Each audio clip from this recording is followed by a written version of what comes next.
Now who gotta move rockin' on?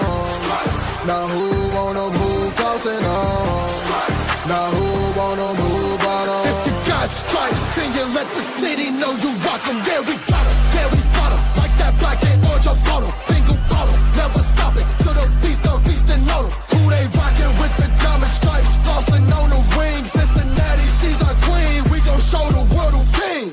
Orange in the day, black in the night. Stripes in our veins, sparks gonna fly. What's up, everybody?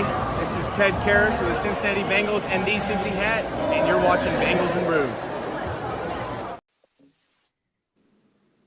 Yeah, what is up, everybody? I am Dale, joined by Pork Chop, joined by Greg, joined by Jeff, Sports with Strawberry Ice, and joined by two Bengals legends, Corey Dillon and Carl Pickens. What is up, fellas? Hey, happy Friday. Happy Friday. Happy Friday. What'd it do?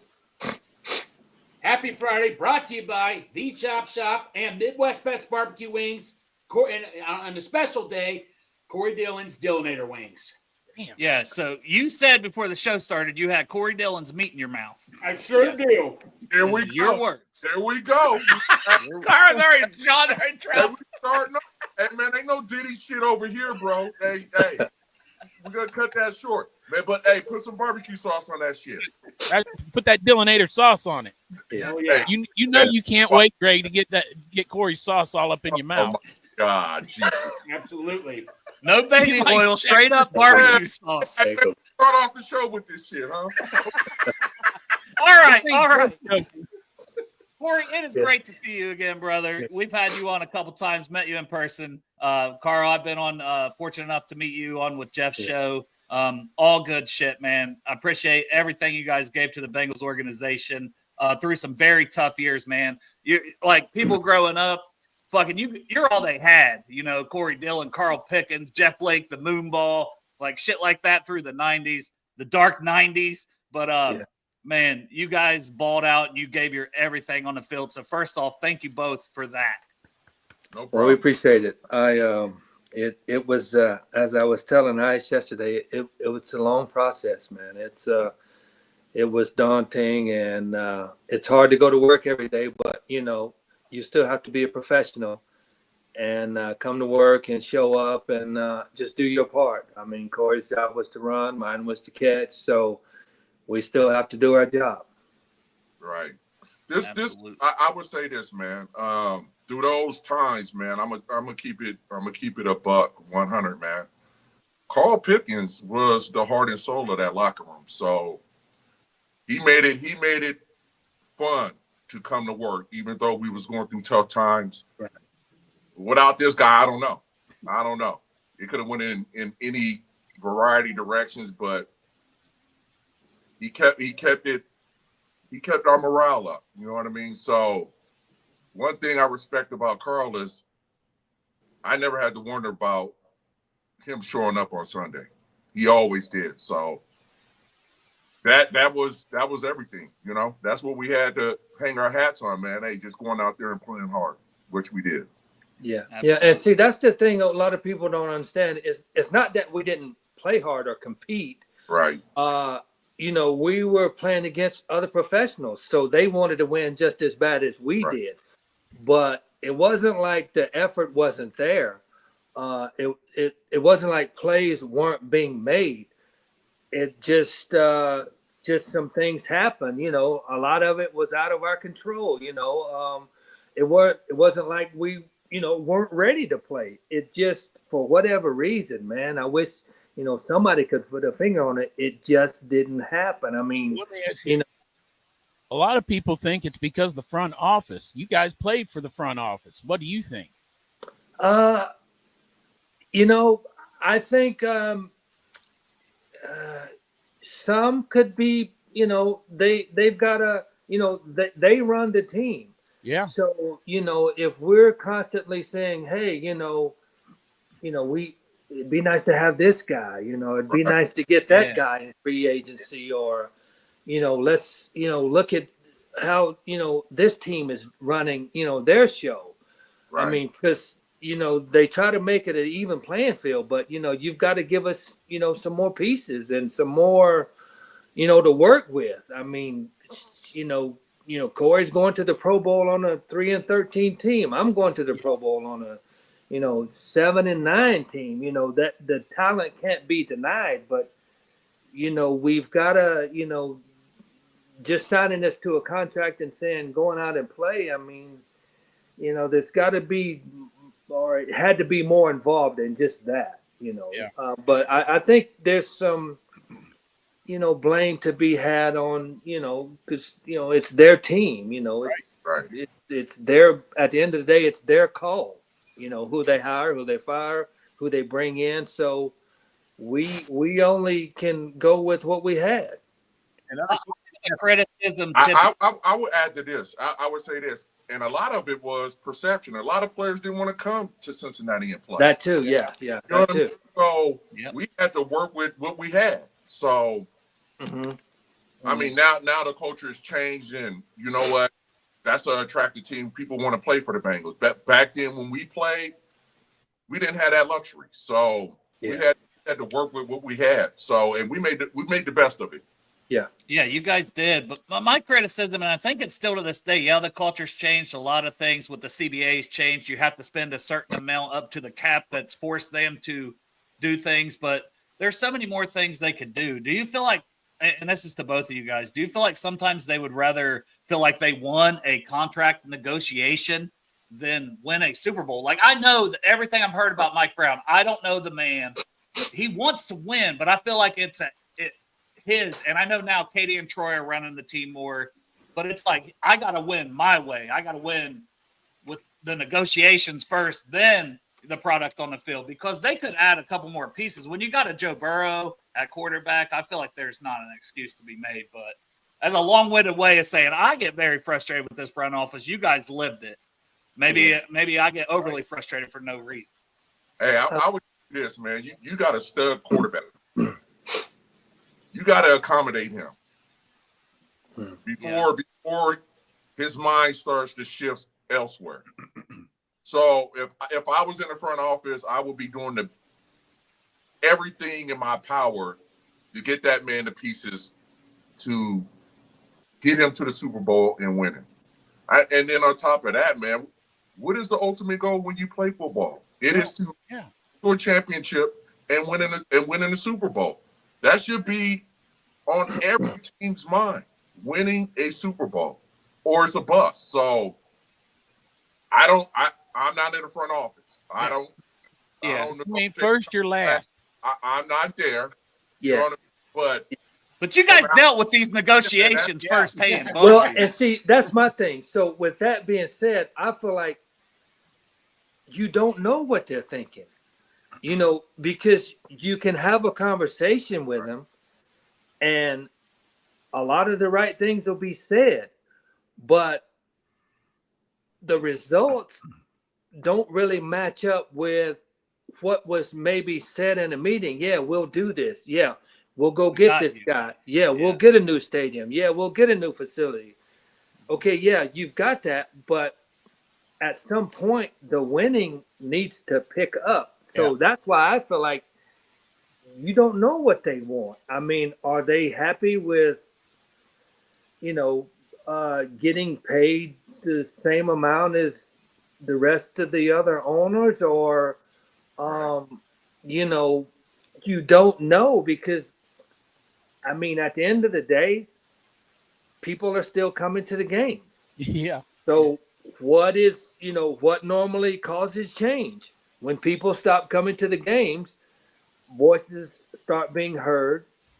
Changes can start being made. Okay, these guys, they're not coming. We're not selling these PSLs.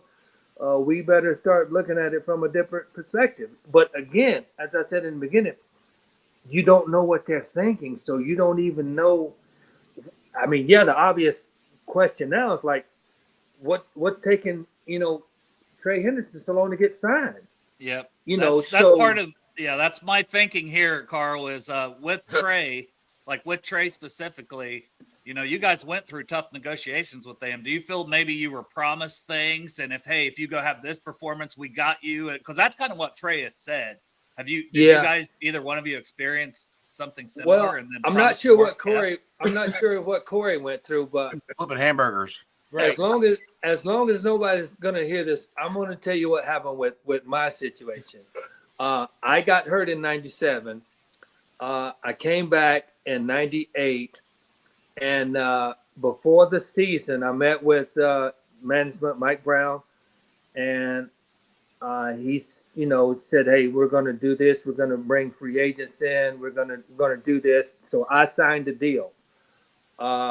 I signed the deal, 4-year deal, and on the premise that he was going to live up to his end of the bargain, bring in guys, make the team better. So I signed that deal. At the end of the season, it didn't happen. Went back into the office, and this will be the first time I say this. I just said, Mike, listen, it didn't happen like you said. I'm done. You can cut me, trade me, do what you got to do. I won't be back. And he looked at me and he said, "Yeah, Carl, you'll be back." And I was like, "No, Mike, I can't do this again." And then the last game of the season, well, that Friday night, I was I was at home, and my neighbor, I told my mom, I said, "Dad, I won't be back. I can't do this." So my neighbor, he's like, "Hey, Carl, listen, if you're not Pick, he called me Pick. If you're not coming back, man, I want that jersey." I said, "Okay, you can have it." So end of the game. I knew. Well, number one, we had lost the coin toss, so I knew we weren't going to win the game. So we lost the coin toss. So I'm thinking, all right. Well, this is it. So the game is, we lost. I took my jersey off, walked over, gave it to my neighbor. I said, "Here you go. I'm done." Ran into the locker room, got cleaned up, and I left. About that was in December, like January, February, around March or so, before the draft. I was at a driving range up there. And the guy walks up to me and says, "Hey, Carl, how you doing? Just small talk." I said, I'm okay. He's like, I heard you guys are going to draft Peter Warrick." I was like, "Oh, shit, I guess I am done if they're going to draft Peter Warrick." So, yeah, they drafted Peter, and that was it, man. I mean, I felt like, I signed the deal thinking that some changes was going to be made. It didn't happen, and my dad always taught me, if you tell a man you're going to do something, you got to do it, whether it's good or bad. You got to do it. Yeah. And it just didn't happen. And no hard feelings. And it's always a situation. When it gets to that point, you always hear, "Well, it's a business." Yeah, it's a business. So I feel like I made a business decision. So I wasn't disappointed. It just didn't work out the way it was supposed to for me. Yeah. Well, I mean, that's what I've heard about Carson too. When he left, that he was made promises a couple years in a row. Yeah, that just weren't filled. So he, like you said, he just said, "I'm done." I think it's so easy for fans, Chop, to say, like, "Fuck that player. He don't care. He's making millions. Exactly. Do their fucking job." Like That's- all this bullshit, right? And it's farthest from the truth. You guys Right. want to win more than anybody else. You're the ones putting in all the work, the time, the effort, and that's why I start to get mad. Like I feel like I'm on the player's side since I've been doing the show, because I talk to people like you guys, and I'm like, it could be farthest from the truth that these guys don't care. They care so fucking much that they're willing to say, "Fuck it, I'll walk away from some money if I have to." That's I'll what look happened like- to me. Yeah, my base salary, I mean it's pennies now, but my base salary that next season was going to be $3.5 million. I just got a big bonus and everything. I'm like, I don't want it. I can't do it, man. I can't. It wears on you after a while. Yeah, I just felt like you can't pay me enough. I just like, it wasn't about the money, man. Yeah. And everybody, the winning cures everything. Everybody wants to be associated with the winner. So how do you walk around town? Yeah, we're 3-13, we're 7-9. I mean, Yeah. it's just not. I'm a competitor, man. I like to compete, and I just, the winning aspect of it is what just drives me to compete. And when you can't do it, and it's just I know it's changed since 20 years ago, but it was it's a bad spot to be in, man. It really was. Yeah. Carl and Corey, I want to add on to this. I want to let Corey go on to that. Hey. What he's dealt with in his negotiations. This is the history of the negotiations. They're gonna string you out into the very last minute. Yeah. Yeah. I have never seen the organization on good faith re-up somebody early. That's never They been. don't do it. That's never been the case. Nope. So this thing with Trey, right? Everybody know this dude is a fucking stud. Like this is the guy. Like, what's there really to negotiate about? And on the flip side of that, like, yeah, we got the offense locked down, but we don't really fucking know about the defense. Yeah. And he's all you got. That dude is the anchor for the defense.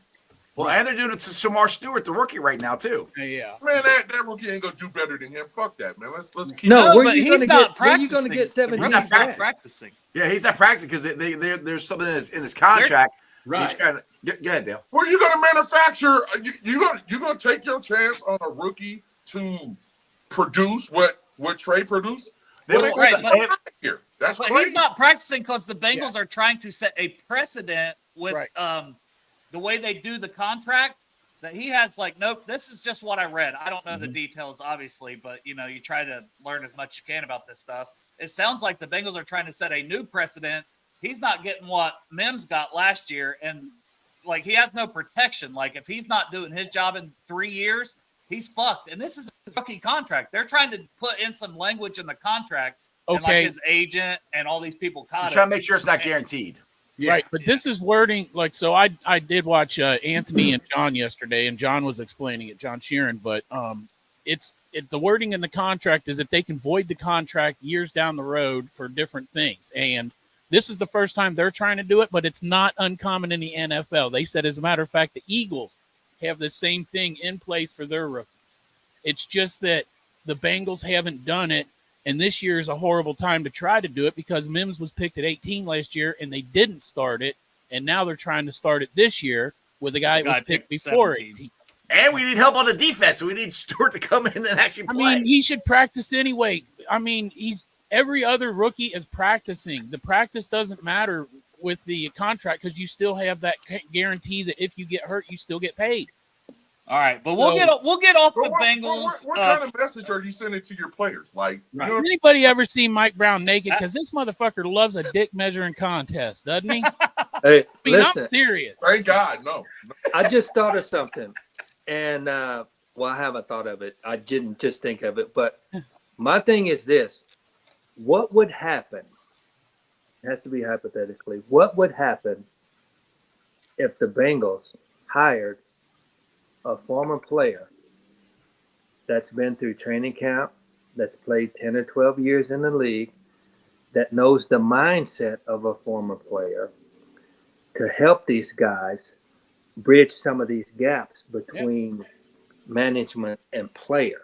Right. Because right now you have management and player. So there's no go-between to say, hey, listen, Mike Brown, I've been there. I've done this. Here's what these guys need. We're not asking for anything out of the ordinary. We're just asking for pretty much the same thing as all the other guys are getting.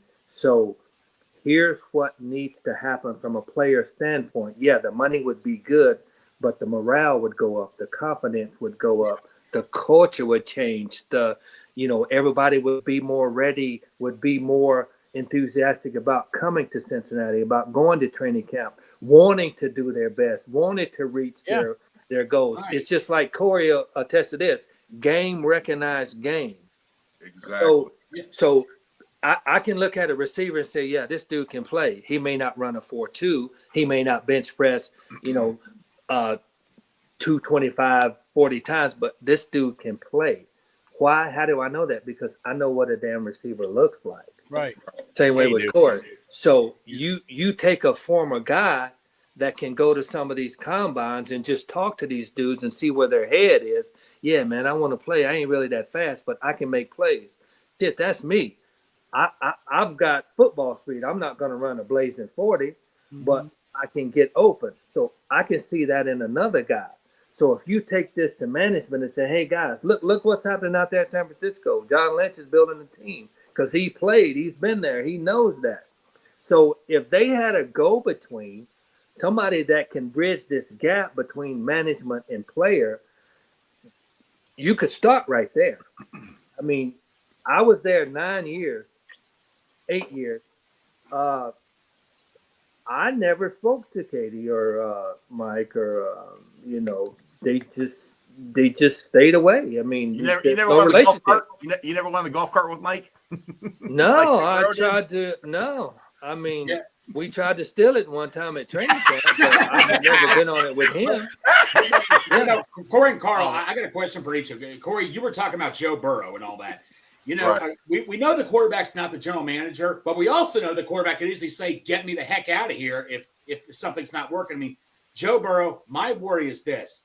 He's going to come in one day. He's like, look, I don't know what to say anymore. This is not working out. I mean, like, I hope that never happens. But if I'm Mike Brown and I got Joe Burrow coming to my office saying, I need Jamar sign, I need T sign, I need Trey sign, I just shut up and go do it. Am I wrong to say that? Man, you're not wrong to say that because that's the truth. Like if your ultimate goal is winning a Super Bowl, man, you find a way to retain your best players. Yes. So Well, to be honest, the Bengals have done that except for Trey. with Trey hanging out No, there, they man, haven't. I don't know When? what to do. Just They this. got Jamar and T. I came on the show and I told you guys this, like I would say about 5 or 6 months ago. There's a lot. Hey, somebody's gonna be a casualty in these negotiations, Right. man. Yeah. And I hate for it to be Trey. You know what I mean? Right. So you guys got they got to find a way to re-sign him. Mm-hmm. Period. There's no ifs, ands, or but about it, man. They gotta find a way to get him signed and get him in camp and get him ready to go. Other than that, man, like, what are you banking on? Like, You're right. this is what to be young. Yeah, the only thing I've heard about the contract is they've offered $28 million, but I think it's the years. Like it might be $20 million for 1 or 2 years, and Trey might want more. That's just what I've heard. I have no idea. That's just the stuff I read. Well, the Bengals are known for not guaranteeing money either. It's always about a guaranteeing money. multi-billion-dollar organization, man. Yeah. Well, I mean, to be honest, like, What's the if your ultimate goal is to win a fucking Super Bowl, Yep. wouldn't you fucking go all out and try Yeah. to We would hope When you so. got a Joe Burrow, when you got CD, these guys, this- that's what I've been begging for 3 years. This is what I'm saying, guys. If you had a former player, you would say, "Hey, listen, Mike, Kansas City got exposed last year. Okay, Right. I'm a former player. I watched them get exposed. Hey, Mike, we've got a good shot now. We need some defense. We've got the offense set. We've got a good shot. Work this freaking contract out, man, because we may not be this close next year. You know, we may not. Now is the time. That window is closing. oh yeah, window or opportunity of winning a fucking Super Bowl is so fucking Yeah. small. right. Yep. It is Then so you- it's hit and miss. This is their window. Yeah. This is the window. And shit, KC got exposed. In my mind, I think their window's closed. Oh, Everybody's me too. caught up to what the hell they're doing. Yeah. So it's so the AFC is so wide open. This is a time for the Bengals to seize the opportunity. Yeah. Yeah, But and it's you're not- right, Carl. And that position, They're star players, man. Mm-hmm. the position you're talking about, can be called the bunkle, the Bengals' uncle. You could be Yeah. the between. Yeah, Yeah. because you got to be Something's family. You gotta got to be happen, man. family to get Right. a job in that front office, pretty much. Yeah. Fuck. Something's Right. got to give. Yeah. I mean, there's a lot of former players with a lot of knowledge and experience and know what the hell they're talking about, man. And Oh, for sure. You guys know more than anybody. I don't give a damn if I ain't spoke to Carl in 20 years. We all will get on here and be on the same page about what needs to be done. Right. Yeah. And I don't get why they don't receive information. You know what I mean? Like from former players or why is it so divided? Like it's front office and then you guys are just players and we're not gonna listen. I don't know what the deal is with that. Well, But if I was running a team, hell yeah, I want input from former players on how to make it's making the brand better. This is your brand. You want input Don't from you want to make players, it better? fans, other owners, whoever. All the input, any information you could gather is good. More scouts for the draft process because you got more people on campus. You got everything. Like, but you know, they don't want to always do that. Question is, as Robert says, Robert, your golf buddy in California, Corey. Yeah. Does the team even want to hear that though? Does the team? No, they don't. They don't. They live in a bubble, I think. Mm-hmm. Well, hey man, to win a fucking championship, get the fuck out the bubble. Boom. Yes. I want to burst your fucking bubble. Man, the bubble nowadays, man. Fuck that, man. You trying to win. Jeff's north of 50 now. The motherfucker's gonna die. Let us get a Super Bowl. Oh, not north. At 50. North to be 51. North. Not that old Your yet. All right? birthday was yesterday. You're still north. Hey, man, Corey and Carl, they're north of 50. Not me. Introvert in football as an owner, man. What the fuck you doing, man? This is you're head of 53 fucking athletes, a front office, and you want to be an introvert, man? That shit don't work. You gotta be able to talk to people, learn, receive information, and put that shit put it to use. Being closed off and just walking around like, I got this shit under control. That shit don't work no more. It's never worked. Well, it sounds like communication is always an issue as well. Like the lack of communication from all the front office people to the players, and that's Trey Henderson, Carl. It sounds like that was part of what you dealt with. You know, we had one conversation, then it didn't happen. Then you don't expect me to be pissed off when we didn't do well the next year. Like what the hell? The lack of communication is baffling to me. Mm-hmm. You have to listen to your employees. It's that simple. I mean, it's a two-way street. I mean, you know, if you're going out there still putting up the numbers, I mean, I don't know that, you know, Trey's numbers slacked off as to why, you know, is that the reason they're not paying him? I don't know. But, you know, matter of fact, sack leader, defensive player of the year. 2 years, 17 and a half sacks in a row. So where are you going to get the 17 and a half sacks this year if he doesn't play?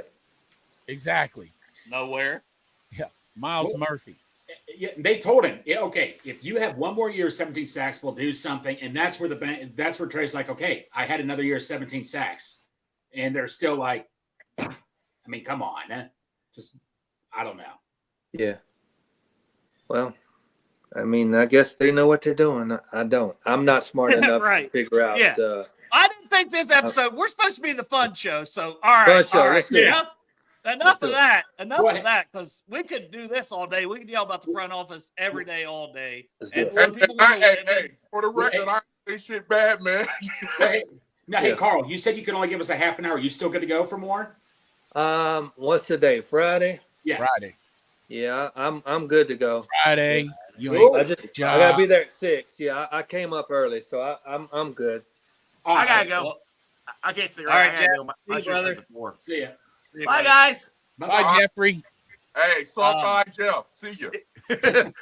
Hey, Corey. You weirdo. Get the hell. Fucking dude is crazy. It's not right. So, Carl, you played defense and offense. I'll be honest. I didn't know this. You know, I didn't know this till I was doing a little research and return kicks as a redshirt freshman at Tennessee. Yes. Number one, incredible. You played defense. You won like the bowl game. You were the defensive MVP. You're a wide receiver. Incredible. But Travis Hunter, so to like more recent. What are your thoughts on his season winning the Heisman, being a two-way player, but also what the hell is he going to do in the NFL? I think he's a corner in the NFL. I think that's the way he should focus on that. But wide receiver makes a lot of money, especially nowadays. And do you think, how much could he play both ways in the NFL? Me personally, I think there's a lot of guys that can do it. I don't know that it's smart. I think you should just focus on one side of the ball. Right. I saw a couple of games of him playing defense. I don't know. I think his bread and butter may be on the offense, running routes, catching balls where he's comfortable. But you're going to have your hands full trying to guard some of these professional wide receivers, man, that have been running routes since they were, 10, 11 years old, and it's a different game, man. Yeah, you always hear it's faster. Yeah, it is. And it's more physical, and there's a lot more that you've got to take into consideration. If he wants, I don't see it. I mean, I don't know the kid. I'm sure he's a good kid and everything, but Good guy. I'm sure he's a great guy, but I don't know, man. I don't know. I don't know how bad he wants it. I don't know if he's just trying to prove something. I mean, I'm sure Jacksonville has some cornerbacks and, free safeties that, so I don't know if he wants to start on offense and defense or just he wants to come in every now and then. What he had said is he wants to play both ways, like basically full time. And I think that's absolutely crazy to even consider. Listen, physically, he's not that dude. You know what I mean? That's going to be really, really hard to do. In the NFL, especially. In the NFL. So say, for instance, he's playing corner, and he's matched up against the cheetah. That's his ass. It's not going to happen. It ain't going to happen. Hey, Corey, I hope he plays corner against Jamar against the Bengals. I hope he goes. It won't happen. You chicken. Because he hasn't seen that caliber of receiver. I mean, they played Kansas. I mean, they played the conference. I was in a pretty good conversation with a buddy of mine. I'm like, yeah, he won the Heisman, and that's great. Shador threw all of these yards and stuff, but like, look who he was throwing against. I mean, it's no fun to go against this. I mean, not for me. I mean, I want to go against some competition. I want to measure my skills. I don't want to run a route knowing that I can beat. You can't cover me. There's no fun in that. I want some resistance. If you're playing against scrubs every week, yeah, your numbers. I mean, I would have had 2,000 catches, but it's just the league is it's a different group, man. This is where he needs the goddamn bunkle.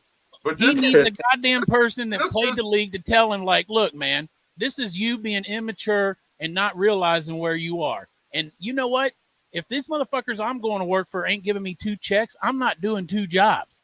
That's ridiculous. You're shortening your span. They're not going to pay him extra because he's out there. They're not going to be like, we're going to give you top corner pay plus top wide receiver pay on his after his rookie contract. The best case scenario is this: he spot played the other position. Like I can see him playing receiver, and then it's in certain defense packages they mix him in that corner or something like that.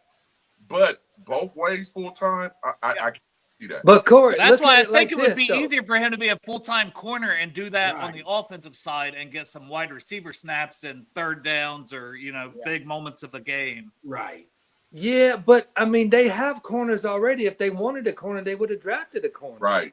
Well, it seems like they took him for the receiver spot. I think so. I mean, that's where I feel the opposite, but I also think that he should play corner and then just like sprinkle in a few packages. I don't know how you sprinkle in a few packages for a guy that wants to play corner like 5 plays a game. But is he better than their corners though? But 5 plays a game as a receiver, that's easy to sprinkle in.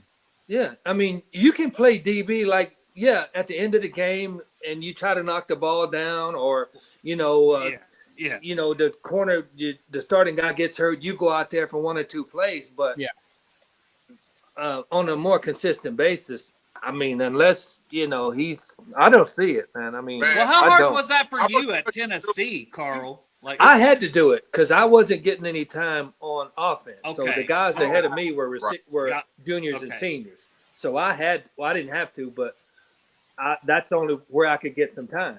so you weren't doing both like that. You were No. you did defense while being a spot receiver because you couldn't get time behind the other guy. Yeah, Okay. I started the last 5 games on defense, and during that last 6 weeks, including the bowl game, I may have gotten 5 snaps on offense. Got Yeah, you. so I wasn't going both ways. That's exactly what you're talking about. You're educating us. See, you exactly played the position that we're talking about, playing corner or defense, and then going out there a few plays as a wide receiver.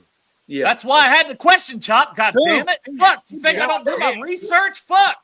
yeah, Good question, a good answer. yeah. Well, Carl, Travis Hunter's coach, Dillon, did you ever go up against Dillon? I did. What was it like going up against Dillon? He's a pussy. No, he's here's the thing about Dillon, and I say this a lot. Number one, I know I'm not going to outrun him. Okay, I've got that. But that doesn't mean you still can't throw the ball in my direction. Okay. Right. I'm 7'1" high jumper in high school. I knew I could outjump him. Now, the only advantage was I'm not going to outrun him, so why try? So if I could get Blake, just throw it up, man. Yeah, I don't have to be. I didn't have to be wide open to catch the ball. Right. So that's how I approached it. No, can he jam? Yeah. Does he run his mouth? No, never said a word. But at the end of the day, it was more of his reputation. Dillon didn't care too much about tackling. All he wanted to do was just intercept. And Jerry Rice would light him up. I think Jerry got the best of him a lot of times. There's other receivers that can get open, but and make plays. But he was a hell of a corner. Don't get me wrong, but his reputation preceded him. Oh, that's Dillon, so we're not going to throw it over there. Well, why not?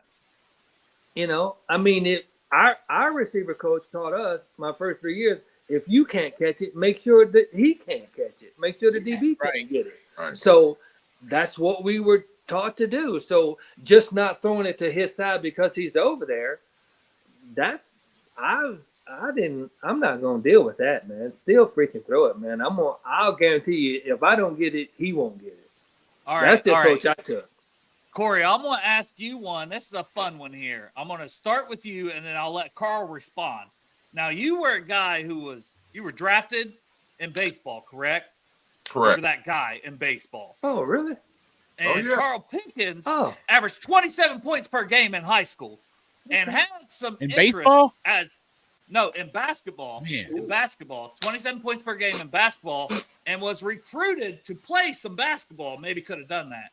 So who would give the other more work if it's an all-around competition, football, baseball, basketball, like those shows they used to have back in the day? Who's winning? Corey, I'll start with you. You got to go on the basketball court. You got to go on the baseball diamond. You got to go on the football field. Hey man, I'm gonna keep it. I'm gonna keep it real, man. I'm a fucking athlete. I can play basketball too. So Okay, that's what I'm saying. Okay. See, this is All right. I'm not Well- saying I will win. That ain't what I'm saying. Yeah. you gonna win 2 out of 3. You gonna win on the football field, baseball, Hey, basketball. but I would say this. I know Carl too. Man, we competitors, man. We gonna fucking compete. I'm not saying Yeah. I'm gonna, but fuck it. I'm out there. I'm out there trying to. Yeah. So I'll leave it at that. I would try to. All right, what's your Yeah. basketball game then, I'm Corey? gonna- Before Carl responds, what's your basketball game like? Did you play some basketball in He school? averaging 27. He gonna light my ass up. What you got? All right. So you weren't like that at basketball, but you played some basketball. Yeah, I can play. All right, Carl, we'll go with you then. And baseball. Did you play any baseball?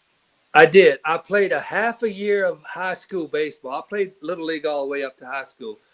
But I played half a year of high school baseball because I got picked to play AAU basketball. There you go. So I quit baseball and I did that. But I was a pitcher and I played center field. But I knew I wasn't baseball was not for me. Same. So Corey would definitely win that one. The basketball, I was McDonald's All-American high school basketball. Say no more. Who recruited you? Like, where could you have went? Where could you have got scholarship for basketball? It was small schools because I was pretty much the tallest guy on the team, but I was playing like power forward. So if I went to a college, I was like 6'1", 6'2". I'm not going to be. So I would have had to learn. I mean, I could handle the ball. I could shoot okay, but I couldn't like light it up, But once you're the biggest dude on the team, I mean, you just kind of run over everybody. But the reason I was pretty good was because I went to a basketball camp every year in high school, fresh through all 4 years of high school. And I was just I was playing against college guys in high school because some of the college guys from one of the local colleges, Western Carolina, they were dating some girls from a high school. So we would come back and play pickup games. So I was playing against college, talent in sophomore in high school. So that's how I got like better. But to go play in college, I was like, no, I didn't want to go sit on somebody's bench. Got you. Yeah. So Corey's like Rob feeling a little said- better about his chances in basketball, I feel like there. Man, you Well- just told me Carl averaged 27 points. There, man, I ain't got a shot in hell, man. That's I'm just trying to hype this up, Corey. Hey, we could do it for charity. Yeah. man. Listen here, Hey, we can make it a shooting contest instead of a full game. No, That might work. Yeah. Let's run a basketball hoop for lot one. As Let's long as do we it. don't have to move. All right. Yeah. Basketball shooting, baseball, like a home run, like on a smaller field. Right. We can get Matt to pitch to him. Yes. Are you guys gonna have like an MLS truck down there too when somebody? You mean Chop- like an chop- AED? I'm a nurse. That's a nurse. I'm a He's nurse. IV, a nurse? Yeah, I'm a nurse, Yeah. Corey. What you want some mouth-to-mouth grill? I got you. I'm talking about a female. Fuck that, Chop. You ain't touching. Come on, man. Like, come on, man. Don't- Fuck that, man.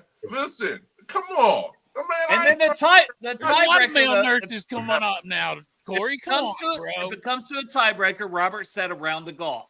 Round of golf. There you go. Carl- Who's the better golf? Yeah, I'm what's the your best. golf golfer. game?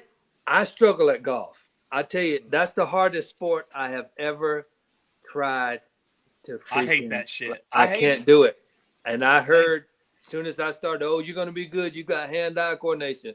I heard that it's not working out. I can't. I mean, and if I see a commercial right now, I'm sitting there watching TV. If I see a new Callaway driver, well, you've got to get this. It's the latest. I'll go get it. That won't work. Oh, well, hey, here's the new putter. Everybody, I'll go get that. Well, you've got to get these new shoes. You want to walk comfortable while you're playing. I'll go get the new shoes. None of That it's shit working. ain't helping. It ain't helping.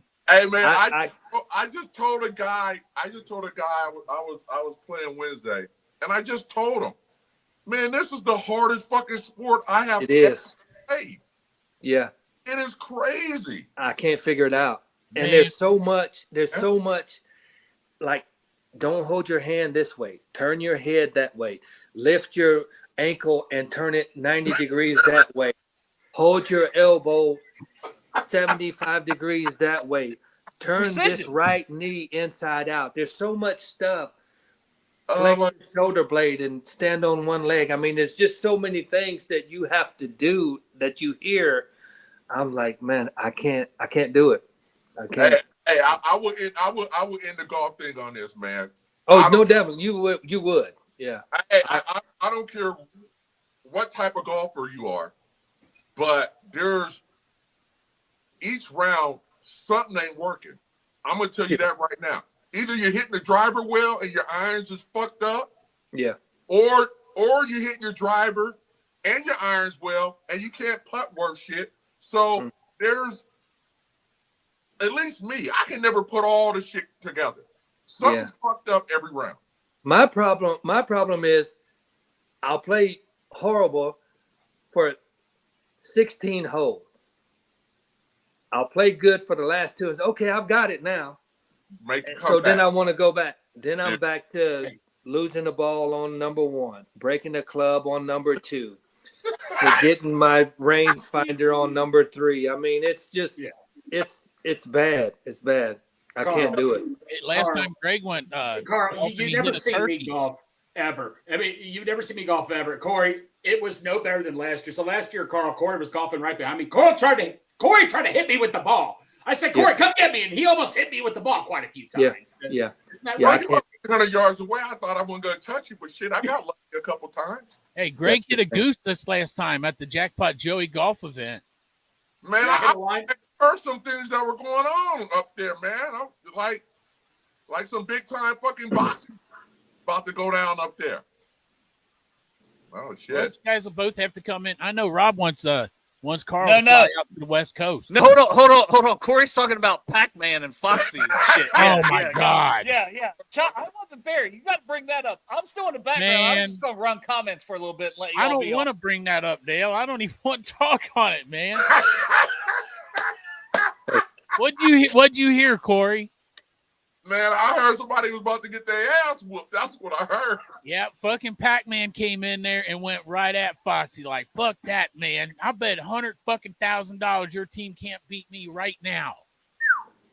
Whoa! I'm Hey in their man, own business. I heard the score was kind of It was 22 under par, Corey. You played that course. Motherfuckers said they shot a 21 under. Like motherfuckers, True, 22, I think. birdie and eagle almost every fucking hole. Wow. Now I don't see a foursome of Tiger Woods out in that motherfucker. I don't know. I'll say this, man. Foxy's a great guy, and he's a good supporter of Mhm. everything we do. Well, hey, Foxy, whatever. Hey, bro, you ain't got a lot of kick it, brother. You ain't got a lot. I know it. 21 under. That's a little. That's a lot. He said he's got a friend that can. I mean, I guess he can drive it like Happy Gilmore, is what he said. So, Pork Chop, listen. It's your Okay. friend Tiger Woods. Yes, right. His name's Tiger Woods. Okay. So, when I come up there, I'm going to come up there in July. Ooh. Yeah, for the bingo jam and that sort of thing. Is there anybody up there can give me a golf lesson? I'll Not bring my me. clubs. Great. I'll bring my me. clubs. Okay. I don't know about a lesson, but I can definitely get a round set up with Matty Meyer. That dude loves the golf. He does. Who is that? Matt, Meyer. he's the one that runs the Jackpot Joey golf tournament every year, Okay. raising money for Jackpot Joey's for Bro, Joe. you don't need no golf lessons, man. Just go to I the do. range, brother. Work that shit out. I don't Or know you got to what come in practice. July and do a round of golf with Carl and Matty. Well, hey, man, it depends on what time in July. My ass will be somewhere in Italy. July 26th. July 19th, I thought it was. No, no, 19. I might be back by then. I gotta check. So, Corey, are you going to the bingo jam? Jungle When Jam. is it? Man, nobody tells me shit. It's on the 19th. You of remember July. last year you were going and didn't know it. Oh, I was invited and I didn't. They put you on the flyer, remember? But you were June or never July? going. June or Well, this July. time it's inside. Ju- Last year it was July. hot as fuck. July. Oh shit, man. Shit. Hey. I don't know. I know I'm out of here until at least in July to at least the 15th of July. Hey, so Robert lives out. Hey, hold on. 15th, I'll be gone. Corey, is Robert a really good golfer? Like, I don't know. Who, Banker? And Corey ain't gonna say yes. It don't matter how good Robert does. Rob's He ain't ass. giving him that. He said, Rob ain't fuck with me. He knows. Well, he said he'll be in town like Cincinnati from Cali now in July. Rob could play, and his ass used to play golf in fucking high school and shit. He think he's slick. But he act like he a sandbagger and shit. Like, nah, bro. You actually play golf. He got good technique. He could play. But Well, hey, man, hey, Corey, you'll have to hook up Robert and Carl if Robert's going to be in town when Carl's going to be in town in Cincinnati, and they can go golf around. yeah, man. Oh, Right. hey, bro. Hey, I know. I tell you this: every time me, Rob, get together and play some golf, it's always funny as hell. We always have a good time. So, Yeah, I've been there. absolutely, absolutely, man. Okay. But Carl, one thing I do know is I know my food places, and I have to take you to Midwest. Corey, can you vouch? Carl needs to go to Midwest Best Barbecue. Yeah. Oh yeah, man. Hey, I'm gonna make it a point. I'm definitely going. amazing food. I vouch for that. Amazing. I'm going. Food. Yeah. Yeah, Great, man.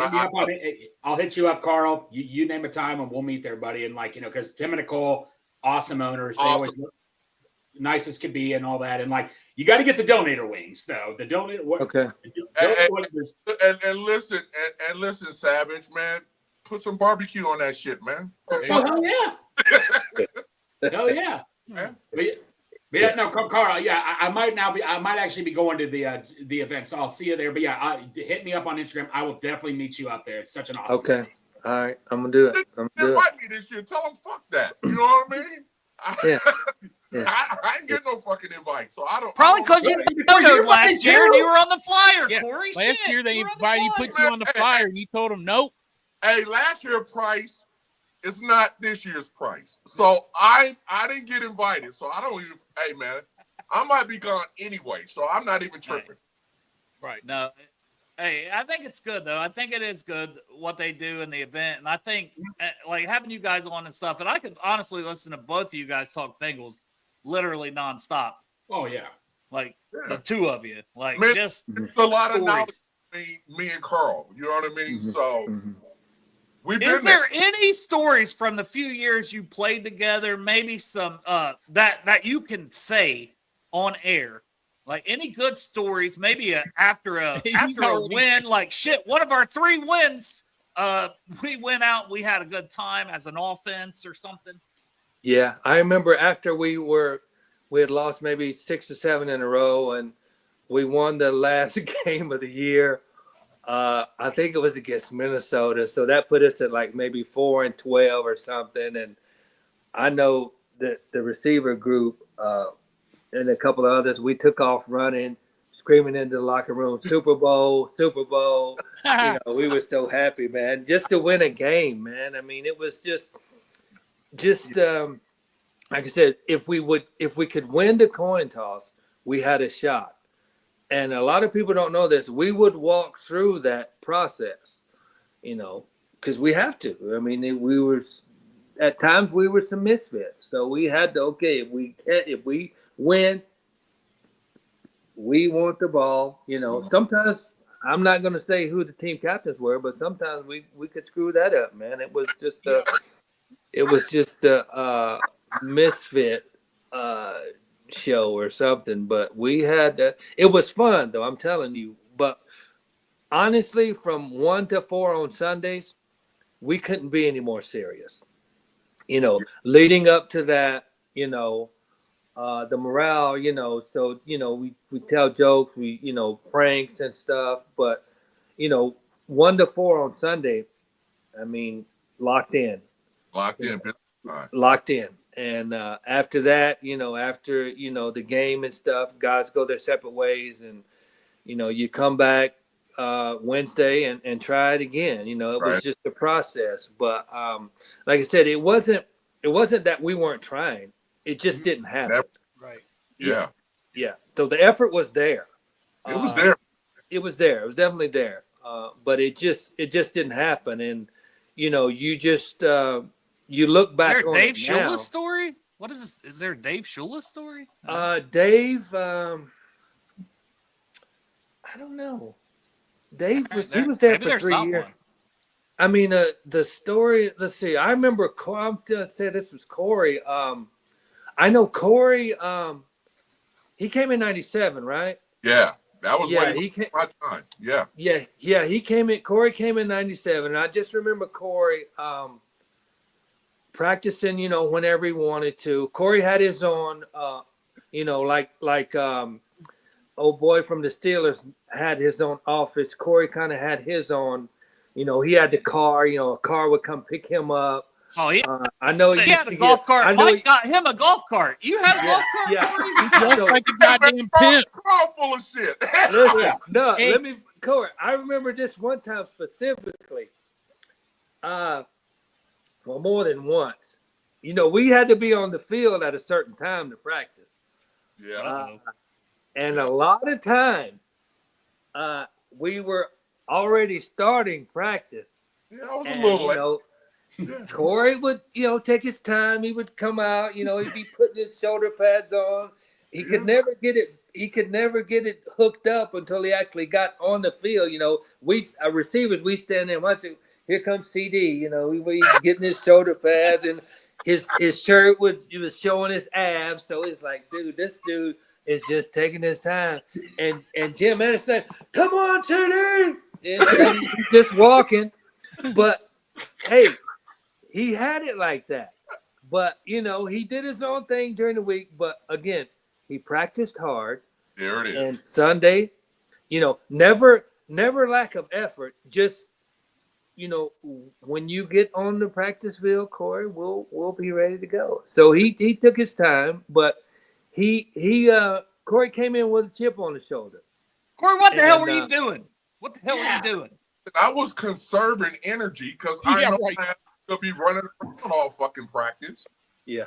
So, I walked over. It was never a rush to it. Yeah. I walked over there, but when I actually got to practice in our practice, so Yeah, he did. We had a lot of fun. I mean, it was it was a good time, but the results weren't what we wanted them to be. Exactly. But for the most part, we realized early on, hey, we can't do anything about management. Let's just go out and play, have a good time, leave it out on the field, and let everything else take care of itself. But I don't know I know Corey remembers this. I got into a fight on the team plane. Oh.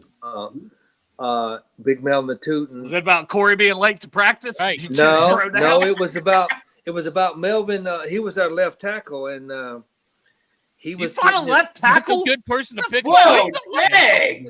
Yeah, Melvin, left tackle, 6'7", all this kind of stuff, and he's getting his butt handed to him in Houston, man. And I'm like, Melvin, come on, you got to pick it up, man. And for some reason, I was the team captain that game, so I'm like, Melvin, come on, man, you got to pick it up. And then he's getting mad at me, and I'm like, dude, you're supposed to be getting mad at defensive end. Yeah. right. So we're on the team plane, and before we got to the team plane, we're on the team bus, and I said, man, you play like a little bitch today, man. And and he's like, you shut up, we're gonna do this, I'm gonna beat your butt. I was like, man. So we get on the team plane, and I'm still hot. I'm the team captain. So I walked by his seat. I was like, man, you played like a little bitch today. So then we got into a scuffle right by the bathroom. And, I think Joe Walter and a couple of big linemen, pulled us apart. And Pulled you off of him because you whooping his ass. No, we were just locked like that, holding each other. Right. But then Big Joe says, hey, Big, just leave him alone, man. You can't beat him up.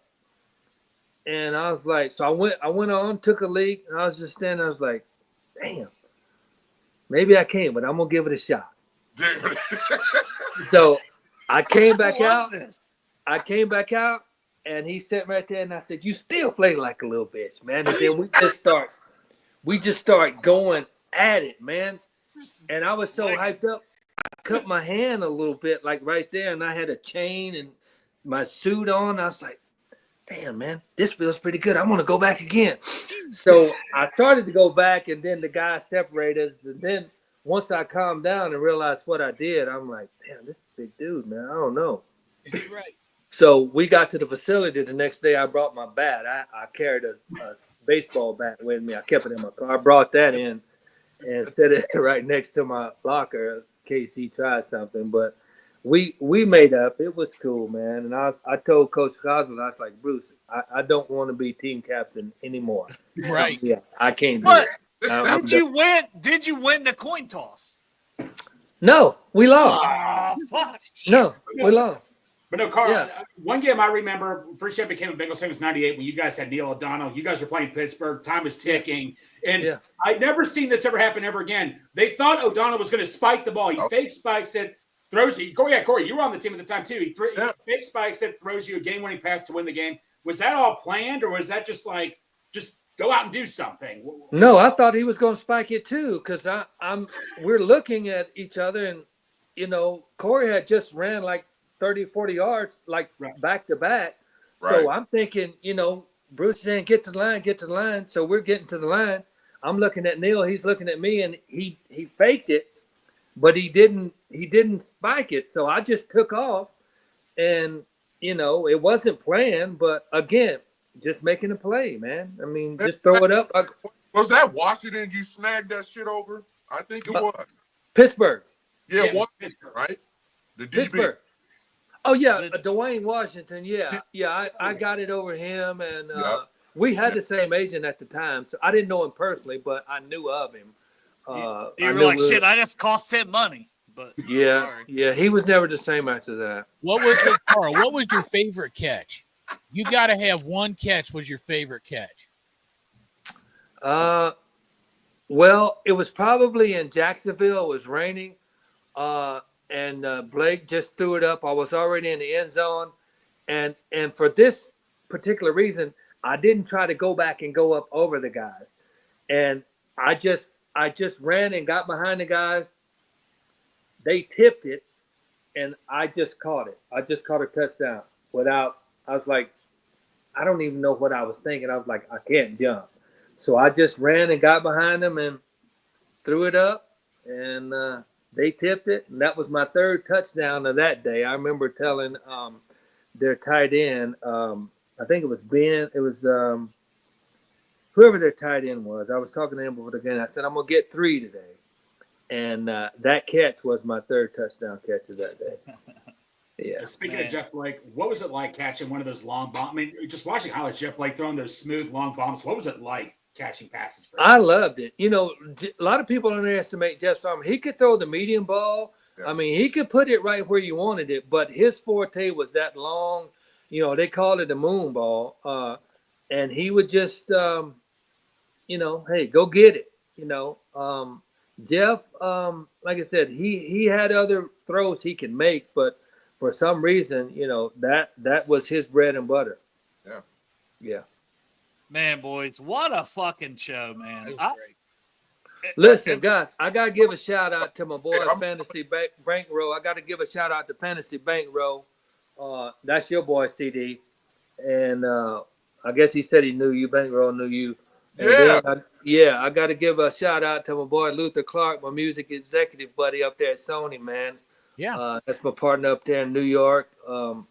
So he's doing his thing up there in the music biz, man. If anybody's wanting to, you know, get any information or do anything with Sony, you got to check my boy Luther Clark out. All right. Well, I will. Hey, man, I'm gonna end it on a good note. So if you guys ever get an opportunity to go back and watch the old footage, like 97, little early 99, man, it's always me and Carl Pickens running to the end zone. You know what I mean? So that's the shit I remember the most. Man, my guy leading me to the zone. And there's one play against Jacksonville, man. I just seen this shit the other day, and I was like, Carl came across the field and cracked back on one of the DBs, lit his ass up. Yeah. And I'm like, yeah, I almost scored. I think the fucker tripped me about at the 2 or 3. No, you scored. You know what I'm talking about. That was Donovan Darius I cracked back on. He know what I'm talking about. But see, man, you can't even do that anymore. That's the shit I remember, man. This dude came across field. Yeah. Across field, knocked this shit out of a DB, man. Like, so the effort and the will to win was always with us, man. We just couldn't put it together. But it didn't stop us from going out there and trying our best, man. And like I said in the beginning of the show, man, there was never a doubt in my mind Carl didn't come to fucking play every Sunday. So Yeah. that's what it is. I appreciate Man, it. I do. We No need to set problem. up a show where it's just not even us on here. We'll just Yeah, set it up where it's just you Yeah. guys.